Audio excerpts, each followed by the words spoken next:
Good morning. आज हम यहाँ 12th क्लास में फिजिक्स में वैद्युत विभव वाले पाठ में एक समान वैद्युत क्षेत्र में किसी द्विध्रुव को घुमाने में किए गए कार्य की गणना करेंगे कि माना कोई वैद्युत द्विध्रुव किसी वैद्युत क्षेत्र में स्थित है, तो उस वैद्युत क्षेत्र में यदि हम द्विध्रुव को घुमाएं तो उसको घुमाने में कितना कार्य करना पड़ता है। तो पहले तो ये देखते हैं कार्य क्यों करना पड़ेगा।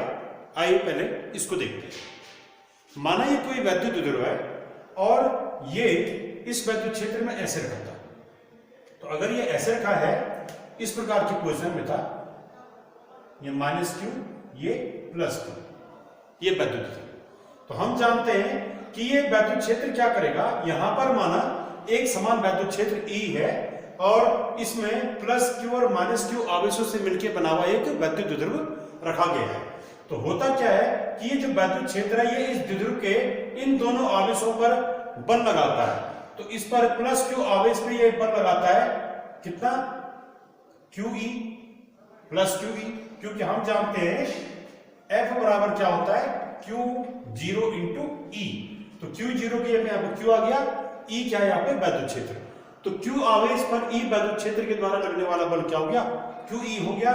और जो ये यहां पर माइनस आवेश है इस पर वैद्युत क्षेत्र E अपनी विपरीत दिशा में इधर की ओर एक बल लगाता है -QE, इसी सूत्र से F बराबर QE से। तो यहां पर आवेश -q है तो -q × E। अब ये दोनों जो बल है QE और -QE, इन दोनों के परिमाण बराबर है परंतु इनकी दिशाएं विपरीत हैं। क्रिया रेखाएं भी एक दूसरे को नहीं काट रही हैं। इसकी क्रिया रेखा इधर की ओर है, इसकी दिशा इधर की ओर है, इसकी दिशा इधर की ओर है। तो ये दोनों बल समान परिमाण के हैं, इनकी दिशाएं एक दूसरे के विपरीत हैं और समांतर हैं। तो ऐसे जो बल है ये कहलाते हैं बल युग्म। और जब किसी पिंड पर कोई बल युग्म लगता है तो वह बल युग्म क्या करता है, पिंड को किसी अक्ष के प्रति घुमाता है। जैसे माना इस पिंड पर एक बल यहां से नीचे क्यों लगा और एक बल यहां से ऊपर क्यों लगा, तो ये क्या होगा, ये घूमेगा, इसे ये किसी अक्ष के प्रति घूमेगा। तो ऐसे ही इस द्विध्रुव पर भी +QE और -QE ये जो बल लगे हैं ये बल युग्म हैं और ये इस पिंड को किसी अक्ष के प्रति घुमाएंगे। तो बल युग्म द्वारा किसी पिंड को किसी अक्ष के प्रति घुमाने की प्रवृत्ति बल आघूर्ण कहलाती है।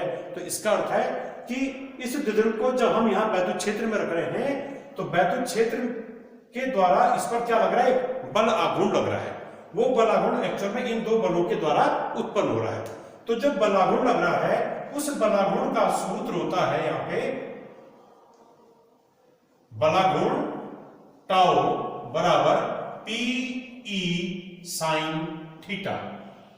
ये हमने पहले इसकी स्थापना की है, जहां P क्या है, इस द्विध्रुव का वैद्युत द्विध्रुव आघूर्ण और इस P की दिशा होती है कहां से कहां की ओर, माइनस आवेश से प्लस आवेश की ओर।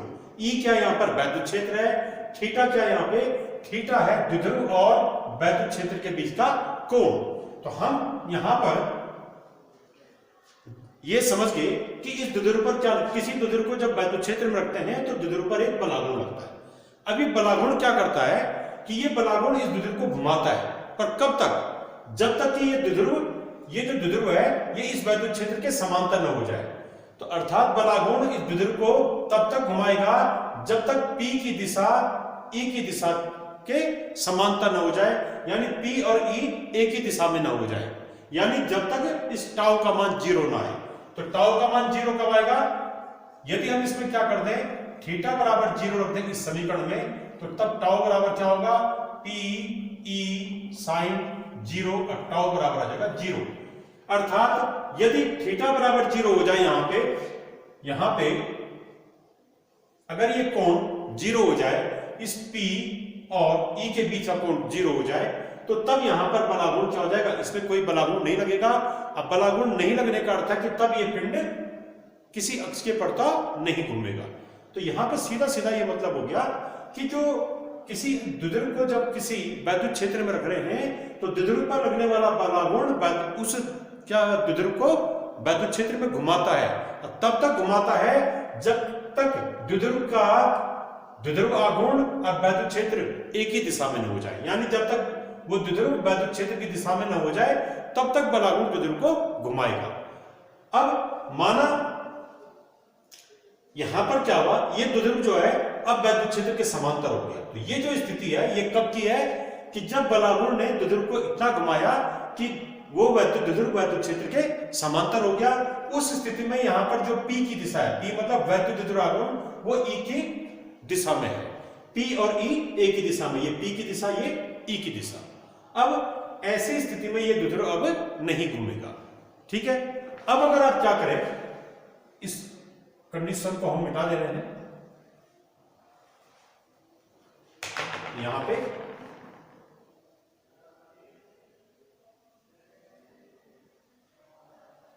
अब द्विध्रुव इस स्थिति में आ चुका है। तो जब वैद्युत द्विध्रुव वैद्युत क्षेत्र में क्षेत्र के समांतर रहता है, अर्थात जब वैद्युत द्विध्रुव के P और E के बीच का कोण 0 होता है, उस समय द्विध्रुव स्थायी संतुलन की स्थिति में कहलाता है। यानी इस स्थिति में जब द्विध्रुव होगा तो ये स्थिति कहलाएगी द्विध्रुव की क्या, स्थायी संतुलन की स्थिति।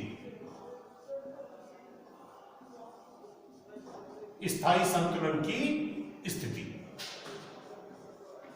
तो जब द्विध्रुव वैद्युत क्षेत्र में वैद्युत क्षेत्र के समांतर रखा होता है और द्विध्रुव के वैद्युत द्विध्रुवागमन P और E के बीच का कोण 0 होता है, उस समय वैद्युत द्विध्रुव क्या होता है, स्थायी संतुलन की स्थिति में कहलाता है। इस समय द्विध्रुव पर कोई बलागुण नहीं लगेगा। यानी जब द्विध्रुव पर कोई बलागुण नहीं लग रहा और P और E के बीच का कोण 0 है, तो उस समय द्विध्रुव स्थायी संतुलन की अवस्था में कहलाएगा।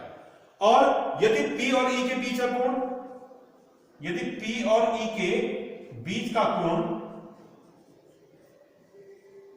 180 अंश हो,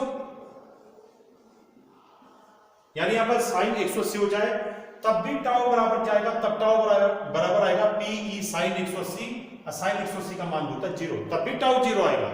परंतु ऐसी स्थिति में जब P और E के बीच का कोण 0 हो, अर्थात प्लस Q यहां हो जाएगा, माइनस Q यहां हो जाएगा, ये वाली स्थिति आ जाएगी। तो ये प्लस Q इधर और माइनस Q इधर।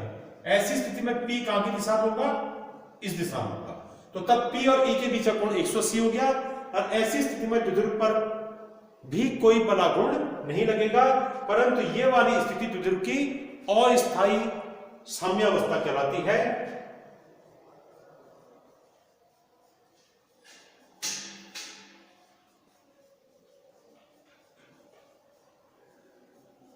तब द्विध्रुव अस्थायी साम्यावस्था में कहलाता है। और इस स्थिति में जब द्विध्रुव के P और E के बीच का कोण क्या होगा, 0 होगा, इस स्थिति में द्विध्रुव स्थायी साम्यावस्था में कहलाएगा या स्थायी संतुलन की अवस्था में कहलाएगा। अब हम यहां पर ये देखते हैं इसका कार्य क्यों करना पड़ रहा है। माना ये द्विध्रुव वैद्युत क्षेत्र में, माना ये वैद्युत क्षेत्र में रखा हुआ है द्विध्रुव, और ये इस प्रकार से रखा है कि P और E के बीच का कोण क्या है, 0 है, अर्थात द्विध्रुव यहां पर स्थायी साम्यावस्था में है। अब अगर हम इस द्विध्रुव को थोड़ा घुमा देंगे ऐसे, यानी इसको इस प्रकार से इस स्थिति से हम इस स्थिति में लागे, ये होगी द्विध्रुव की नई स्थिति। तो जैसे हम द्विध्रुव को घुमाएंगे तो तत्काल इसमें क्या लगेगा, बलागुण लगेगा। अब वो बलागुण इसको फिर कहां लाने की कोशिश करेगा, वैद्युत क्षेत्र के समांतर। कि अगर हम द्विध्रुव को वैद्युत क्षेत्र में घुमाते हैं तो इस पर तत्काल क्या होगा, बलागुण लगेगा बलयुग्म के कारण, और वो बलागुण क्या करेगा, द्विध्रुव को वैद्युत क्षेत्र में पुनः क्षेत्र के समांतर करने की कोशिश करेगा। क्योंकि बलागुण उस वैद्युत द्विध्रुव को हमेशा वैद्युत क्षेत्र के समांतर लाने की कोशिश करता है। ठीक है, वही उसका काम है। अब यदि आप किसी द्विध्रुव को वैद्युत क्षेत्र में घुमा रहे हैं तो हमें क्या करना पड़ेगा, इस द्विध्रुव पर लगने वाले बलागुण के विपरीत कार्य करना पड़ेगा, इसके विरुद्ध कार्य करना पड़ेगा। हम इसको इसकी साम्यावस्था से क्या कर रहे हैं, विचलित कर रहे हैं, तो हमें क्या करना पड़ेगा, यहाँ पे बलागुण के विरुद्ध कार्य करना पड़ेगा। इसीलिए द्विध्रुव को घुमाने में कार्य करना पड़ता है। क्योंकि बलागुण इसको, जैसे अगर हम इसको ऐसे लाना चाह रहे हैं तो बलागुण क्या करेगा, इसको ऐसे लाने की कोशिश करेगा, और हम इसको विपरीत दिशा में घुमा रहे हैं, तो हमें जो है बलागुण के विपरीत दिशा में या बलागुण के विरुद्ध यहाँ पे द्विध्रुव को घुमाने में कार्य करना पड़ता है, और हम उसी कार्य की यहाँ पर गणना करेंगे। तो देखिए कैसे निकालते हैं इस कार्य को।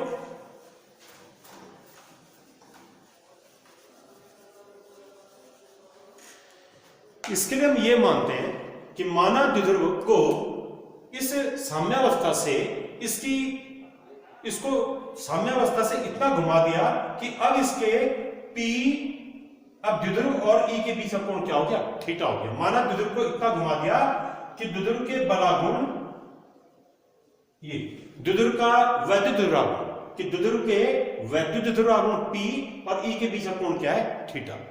हमने इसको इतना घुमा दिया, तो द्विध्रुव को माना साम्यावस्था से थीटा कोण तक घुमा दिया जाता है।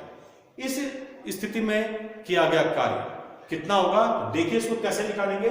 हम ये मानते हैं कि माना ये द्विध्रुव जो है जब साम्यावस्था से इधर घूम रहा था तो उस दौरान ये किसी समय इस स्थिति में था, इस वाली स्थिति में था। ये इसको घुमा दिया, ये इसकी प्लस क्यू वाली स्थिति और ये इसकी, ये इसका माइनस क्यू वाला पॉइंट है, ये इसका प्लस क्यू वाला आवेश और इसका माइनस क्यू वाला आवेश। तो माना द्विध्रुव को किसी समय वैद्युत क्षेत्र में घुमाने पे ये इतना घूम जाता है कि ये जो है वैद्युत क्षेत्र की दिशा से कितना कोण घूम जाता है, अल्फा कोण घूम जाता है। यहां पर कर सकते हैं इसको कि माना द्विध्रुव जब साम्यावस्था से इस अंतिम अवस्था में आया तो उस दौरान ये कहां पर था, ये किसी समय इस वाली पोजीशन में था,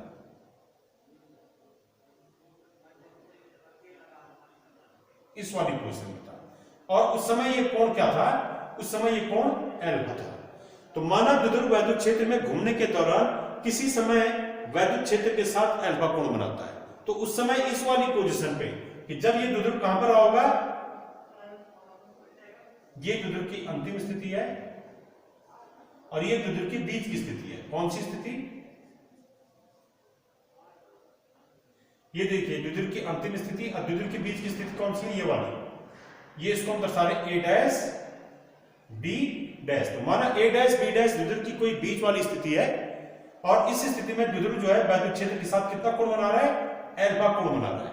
तो द्विध्रुव की A डैश B डैश वाली स्थिति में इस पर लगने वाला बलागुण, द्विध्रुव की A डैश B डैश स्थिति में इस पर लगने वाला बलागुण, तो इस पे बलागुण कितना लगेगा, वो बलागुण होगा टाउ बराबर P E। माना इसका वैद्युत द्विध्रुवागुण P है, E यहां पर एक समान वैद्युत क्षेत्र है और इनटू साइन इस द्विध्रुव का इसके साथ कोण माना अल्फा है। किसी क्षण ये द्विध्रुव जब A डैश B डैश स्थिति में था तो उस समय इसका वैद्युत क्षेत्र के साथ कितना कोण है, अल्फा। तो ये साइन अल्फा कर दिया। अब इसके बाद हमने क्या किया, इस पे लगातार बलागुण लग रहा होगा, ठीक है। अब हमने ये बलागुण क्या करेगा, इसको ये वैद्युत क्षेत्र की दिशा में लाने की कोशिश कर रहा होगा। तो हम क्या कर रहे हैं, इसको वैद्युत क्षेत्र इसको और घुमा रहे हैं। तो यदि हम इस द्विध्रुव को अब एक अल्प कोण d अल्फा से और घुमा दें, इतना घूम गए A डैश B डैश में, इसको थोड़ा और घुमा दें, यहां से यहां घुमा दें, तो द्विध्रुव को d अल्फा कोण अल्प विस्थापित करने पर, तो द्विध्रुव को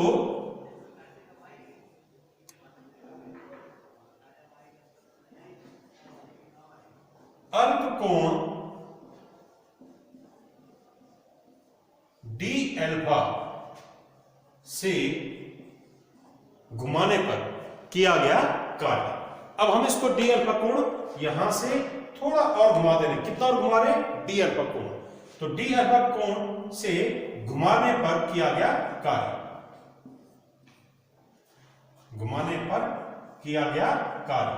तो वो कार्य क्या होगा, इसको अल्प कोण से घुमाने पर किया गया कार्य भी हम अल्प मानेंगे। तो माना वो अल्प कार्य क्या है, dw।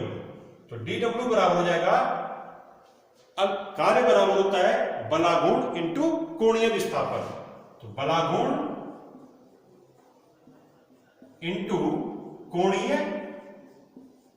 विस्थापन, कोणीय विस्थापन। तो यहां पर बलागुण कितना है, यहां पर बलागुण कितना है, ये वाला। इस स्थिति में इसमें कितना बलागुण लग रहा है जब कोण अल्फा है, PE साइन अल्फा। तो हमने बलागुण को लिख दिया PE साइन अल्फा इंटू कोणीय विस्थापन, कितना कोण घुमा रहे हैं इसको, अल्प कोण d अल्फा। अब जो है ये अल्प कार्य आ गया।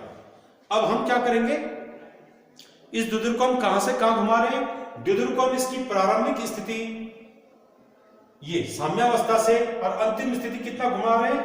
ये वाली स्थिति। हम द्विध्रुव को इस स्थिति से और इस स्थिति में लाना चाह रहे हैं। ये वाला कोण कितना है? थीटा, ये वाला कोण। तो द्विध्रुव को यहां पर जब ये द्विध्रुव ऐसा रहा होगा, ये वाला स्थिति में, जब द्विध्रुव क्या था? वैद्युत क्षेत्र के समांतर था, तो यहां पर इस द्विध्रुव का वैद्युत क्षेत्र के साथ कोण क्या है? 0। तो यानी द्विध्रुव को 0 कोण से और थीटा कोण तक घुमाने में किया गया कार्य। ये कार्य कैसे निकलेगा? ये इस अल्प कार्य के समाकलन से निकलेगा, क्योंकि यहां से यहां तक लाने के दौरान यहां पर क्या करना पड़ेगा उसको? ये जब धीरे धीरे करके ऐसा घुमा होगा, तो घूमने में इसको बार बार ये अल्प कार्य करना पड़ा होगा और ये अंत में ऐसा घूम गया। तो यहां से यहां तक लाने में किया गया कुल कार्य बराबर होगा यहां पर प्राप्त अनेक अल्प कार्यों का योग, और वो योग किसके बराबर होता है? समाकलन के। तो हम इसका समाकलन कर देंगे। तो यहां पर लिखेंगे द्विध्रुव को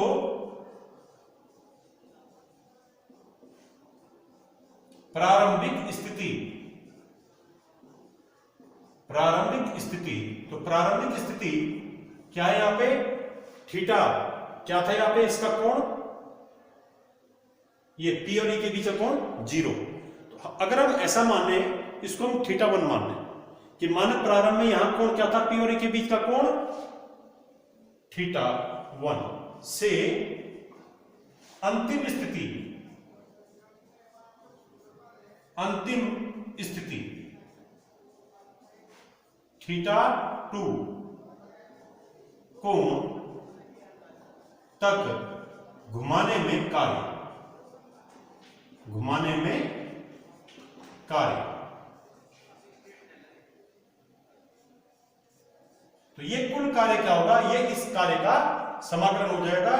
इंटीग्रेशन dw बराबर क्या होगा? इसका integration p e sin alpha d alpha. परंतु ये समाकलन किस किस लिमिट के बीच होगा? प्रारंभिक स्थिति में। हम इसको नहीं ले रहे हैं। माना प्रारंभ में ये जो द्विध्रुव था, ये वैद्युत क्षेत्र के साथ कितना कोण बना रहा था? ये वैद्युत क्षेत्र के साथ बना रहा था θ1 कोण, और अंतिम स्थिति में वैद्युत क्षेत्र के साथ कितना कोण बना रहा? माना θ2 कोण। तो द्विध्रुव को θ1 से θ2 कोण तक घुमाने में किया गया कार्य, और अंत में हम θ1 का मान ये वाला रख देंगे 0 और θ2 का मान रख देंगे ये वाला, ये हम थीटा कर देंगे। तो पर हम इसको अभी θ1 θ2 ले रहे हैं। तो इसका मान क्या आएगा?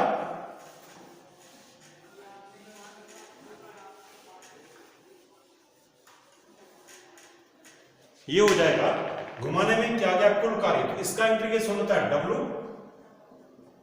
और यहां इंटीग्रेशन में क्या करेंगे? P और E, E एक समान है, यानी E को हम कांस्टेंट मान सकते हैं। P क्या है? इसका वैद्युत द्विध्रुव आघूर्ण, वो भी कांस्टेंट होगा। तो P और E को इस इंटीग्रेशन से बाहर लिया और सिर्फ साइन अल्फा का इंटीग्रेशन करेंगे, और ये इंटीग्रेशन होगा θ1 से θ2 कोण तक। अर्थात द्विध्रुव को वैद्युत क्षेत्र में θ1 कोण से θ2 कोण के बीच घुमाने में किया गया कार्य। तो ये आ जाएगा कार्य बराबर हो जाएगा P E, इस साइन अल्फा का इंटीग्रेशन होता है माइनस कॉस अल्फा, और ये लोअर लिमिट, ये अपर लिमिट, इसका इंटीग्रेशन ये हो गया। इसको बड़े कोष्ठ में रखेंगे और यहां फिर ये लोअर लिमिट यहां आ जाएगा, ये अपर लिमिट यहां आ जाएगा। इसका समाकलन ये होता है। तो W बराबर ये आ गया, माइनस से बाहर लीजिए, माइनस PE, और ये हो जाएगा, या रहने दीजिए इसको ऐसा, ये क्या हो जाएगा? माइनस कॉस और अपर लिमिट θ2, फिर माइनस, ये सूत्र का माइनस है, माइनस अब इसका, फिर यही क्या? माइनस कॉस और ये θ1। हम ऐसा कर सकते हैं इसको। तो ये क्या हो गया? एक बार माइनस कॉस अल्फा के स्थान पे अपर लिमिट लगा दिया, फिर सूत्र में माइनस आता है, फिर यही वाला पद माइनस कॉस, और फिर इस अल्फा के स्थान पे क्या लगा दिया? Lower limit. तो ये सॉल्व करने पर आएगा, ये हो गया W बराबर P E, ये हो गया माइनस कॉस θ2, और ये माइनस माइनस मल्टीप्लाई होकर प्लस कॉस θ1। तो हमारे पास यहां पर फॉर्मूला आ गया कि द्विध्रुव को θ1 कोण से θ2 कोण तक घुमाने में क्या गया कार्य। तो वो कार्य क्या आ गया, P E cos θ1 minus cos θ2। ये कॉस θ1 पहले लिख दिया, कॉस θ2 बाद में लिख दिया। अब देखिए विशेष स्थिति, केस फर्स्ट, इसको हम समीकरण नंबर 3 डाल रहे हैं। अब इसमें हम केस लगा रहे हैं। हमने अपनी डेरिवेशन में शुरू में माना था कि माना ये वैद्युत क्षेत्र के समांतर रखा गया इसमें, तो उस समय θ1 क्या रहा होगा, प्रारंभ में इस P और E के बीच में कोण क्या रहा होगा, 0। तो यानी θ1 का मान हम यहां क्या रखते हैं, 0। तो यदि द्विध्रुव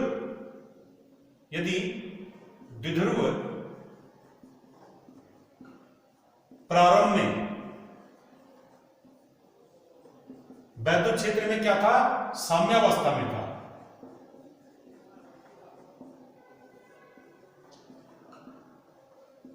साम्यावस्था में अगर द्विध्रुव प्रारंभ में, तो उसका मतलब है कि तब θ1 बराबर क्या रहा होगा, 0। तब P और E के बीच का कोण क्या रहा होगा, 0। तो हम इसको 0 कर देंगे और तब यहां से हमने द्विध्रुव को घुमाना शुरू किया, अंत में ऐसा लागे और कितना कोण घुमाया, अंतिम स्थिति द्विध्रुव की माना ये है, ये वाली, ये -q इधर आ गया और ये +q इधर चले गया, ये वाली स्थिति। और इस स्थिति में कितना कोण घूम गया, ये θ कोण। तो द्विध्रुव को 0 से θ कोण घुमाने में क्या गया कार्य, तो तब θ1 का मान 0 रख दीजिए और θ2 का मान क्या होगा, θ2 मतलब अंतिम जितना कोण घुमा वो θ आ जाएगा। θ2 बराबर क्या रख दिया, θ, यानी ये वाला कोण क्या हो गया, θ हो गया। ये द्विध्रुव की प्रारंभिक स्थिति और ये द्विध्रुव की अंतिम स्थिति, ये कोई बीच वाली स्थिति, ठीक है। तो द्विध्रुव को 0 से θ कोण घुमाने में क्या गया कार्य, तब समीकरण 3 से हम द्विध्रुव को 0 कोण से θ कोण घुमाने में क्या गया कार्य निकाल देंगे। θ1 के स्थान पे 0 रखिए, θ2 के स्थान पे θ रखिए, तो ये कार्य W बराबर आ जाएगा P E cos 0 minus cos θ। ये हमारे पास फॉर्मूला आ जाएगा W बराबर P E cos 0 का मान होता है 1, तो 1 माइनस cos θ। तो ये जो है किसी द्विध्रुव को साम्यावस्था से θ कोण घुमाने में क्या क्या कार्य है, और वो कार्य का सूत्र क्या है, W बराबर P E into 1 minus cos θ। और अगर ऐसा हो कि द्विध्रुव को प्रारंभ में साम्यावस्था में नहीं है माना, वो किस कोण पे है वैद्युत क्षेत्र के साथ, θ1 कोण पे, और उसको θ1 कोण से हम कितने कोण पे घुमा रहे हैं, θ2 कोण तक घुमा रहे हैं। तो तब ऐसी स्थिति में माना द्विध्रुव क्या था, पहले ऐसा था θ1 कोण पे, तब इसको इतना और घुमा दिया, तो तब वो θ2 कोण पे घूम गया। तो द्विध्रुव को θ1 से θ2 कोण तक घुमाने में क्या गया कार्य, W बराबर क्या आएगा, P E cos θ1 minus cos θ2। अब यदि द्विध्रुव को हम क्या करें, वैद्युत क्षेत्र में साम्यावस्था से इतना घुमा दें कि अंत में ये 180 अंश के कोण पे आ जाए, यानी θ2 बराबर क्या हो जाए, 180। तो यदि द्विध्रुव प्रारंभ में साम्यावस्था में, तब θ1 बराबर 0 एवं अंत में कितना घूम गया, इतना घूम गया कि ये +q यहां चले गया, -q यहां चले गया। तो ऐसी स्थिति में यानी द्विध्रुव ऐसा आ गया, अब द्विध्रुव इतना घूम गया, ये +q यहां आ गया और ये +q यहां आ गया और -q यहां आ गया।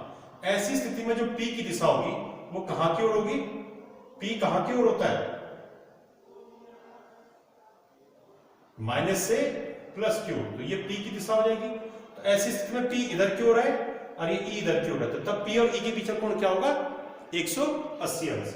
तो यदि द्विध्रुव अंत में इतना कोण घूम जाता है कि θ2 बराबर क्या आ जाए, 180 अंश आ जाए, तो तब जो है इस सूत्र में θ1 बराबर 0 और θ2 बराबर 180 अंश रखिए, तो ये हमारा एक सेकंड केस आ जाएगा। तो तब ये हो जाएगा cos 0 माइनस cos 180, cos 180। तो ये हमारे पास आ गया, cos 0 का मान क्या हो गया, 1, और cos 180 का मान कितना हो गया, -1। तो ये क्या आ जाएगा, ये आ जाएगा हमारे पास W बराबर पी ई, और ये माइनस वन इसका प्लस हो गया, तो 1 + 1 कितना हो रहा है 2, तो तब ये आ जाएगा 2 पी। तो अब हम देखते हैं कि हमने यहां पर वैद्युत क्षेत्र में द्विध्रुव को घुमाने में किए गए कार्य में 3 फॉर्मूला निकाल दिए। एक तो ये वाला कि जब हम θ1 कोण से θ2 कोण घुमा रहे हैं तो द्विध्रुव को घुमाने में क्या गया कार्य, क्या आ गया Pe cos θ1 माइनस cos θ2। दूसरा कार्य क्या आया कि जब θ1 बराबर क्या था 0 और θ2 बराबर क्या था θ, तो तब W बराबर क्या आ गया, तब W बराबर आया Pe θ1 की जगह 0 और θ2 की जगह θ रखा, तो तब यह आया कितना cos 0 का मान क्या हो गया 1 माइनस cos θ। ये सूत्र हमने दूसरी अभी कंडीशन में निकाला था कि एक विशेष कंडीशन में। और यदि क्या हुआ कि θ1 बराबर 0 और θ2 बराबर क्या लिखा इसमें 180 अंश, तो तब जो है हमारा जो कार्य आया था, तब कार्य W बराबर क्या आया Pe cos 0 ये वाला माइनस cos 180 अंश, तो ये cos 180 -1 होता है, माइनस माइनस का प्लस हो जाएगा, तो ये आ गया था 2Pe। तो हमारे पास यहां पर अलग अलग स्थितियों में द्विध्रुव को घुमाने में किए गए कार्य के ये 3 फॉर्मूला आ गए। जब द्विध्रुव को θ1 से θ2 कोण पे घुमाए तो ये फॉर्मूला, जब द्विध्रुव को 0 अंश वाले कोण से θ कोण तक घुमाया यानी साम्यावस्था से θ कोण तक घुमाया, तब किया गया कार्य ये होगा। और जब द्विध्रुव को साम्यावस्था से अर्थात θ1 बराबर 0 कोण से उसको 180 अंश कोण पे घुमाया, तो 180 अंश कोण का मतलब है द्विध्रुव क्या आ गया अस्थायी साम्यावस्था में आ गया। यानी जब द्विध्रुव को साम्यावस्था से अस्थायी साम्यावस्था में लाते हैं तो उस दौरान उसको लाने में क्या गया कार्य W बराबर क्या होगा 2Pe। तो आज हमने इसलिए पढ़ा कि किसी एक समान वैद्युत क्षेत्र में द्विध्रुव को घुमाने में किए गए कार्य को हम कैसे ज्ञात करते हैं। Thank you.